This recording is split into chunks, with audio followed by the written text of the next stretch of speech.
Challenge any of you. Go find me a movie where you see an Asian person who is either A, not doing Kung Fu, B, not being made fun of. If you can find me a movie that is mainstream doing that, I will applaud you.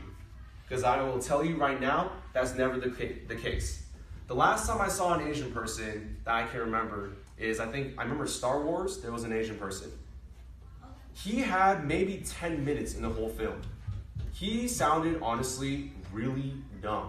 He didn't say anything besides something like the force is with you and the something is with me or something. All he did was Kung Fu. That fits in one of my requirements.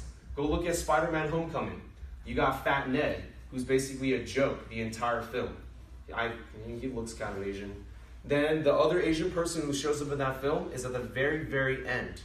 You'll see that when Spider-Man is talking to the guy, there's a little Asian guy who comes out of the restroom. Again, for comedic purposes. Why is it that we're always nerdy? Why is it that we're always doing Kung Fu? Just for the record, Kung Fu doesn't even come from pure China, okay? If some of you are wondering, that's why I have to be aware. It comes from Japan, which is in Asia. Yes, it comes from somewhere else, all right? Or how, seriously, this happens a lot. If you watch subtitles, you'll get subtitles where someone is clearly speaking Chinese in the movie, and the subtitle says, someone speaking Korean, okay? When this kind of stuff happens, what the African American community does is makes a huge deal out of it. Make a huge deal. They'll say, I think the other day, there was a common phrase where back in the day, unfortunately, when African Americans, they were working very hard, they would pick cottons from the field. So in a basketball game this year, someone was just trying to say that a basketball player was playing really hard, did a really good job. He decided to say, man, this person's working so hard, he's like one of those cotton pickers out there. He wasn't trying to be offensive. All he was doing was just saying, this guy works really hard. But because of how sensitive the African American community is, they bounce on this immediately. And guess what? This guy got fined. But if anyone went out there and said, hey man, go home and eat your rice to Jeremy Lin or something, nothing would happen. That has to do with our community. It doesn't have to do with one person. All of us need to start making a difference now. Seriously, if you want to shun your Asian culture, go ahead.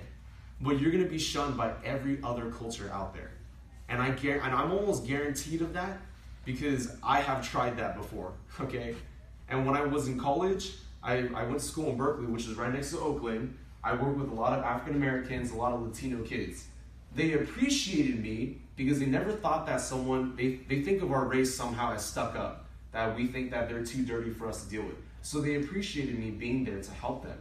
However, it was difficult for me to connect with them because they'll say, you grew up in a community that's very different from mine. You're not as tough. You aren't a flower trying to grow on a concrete sidewalk.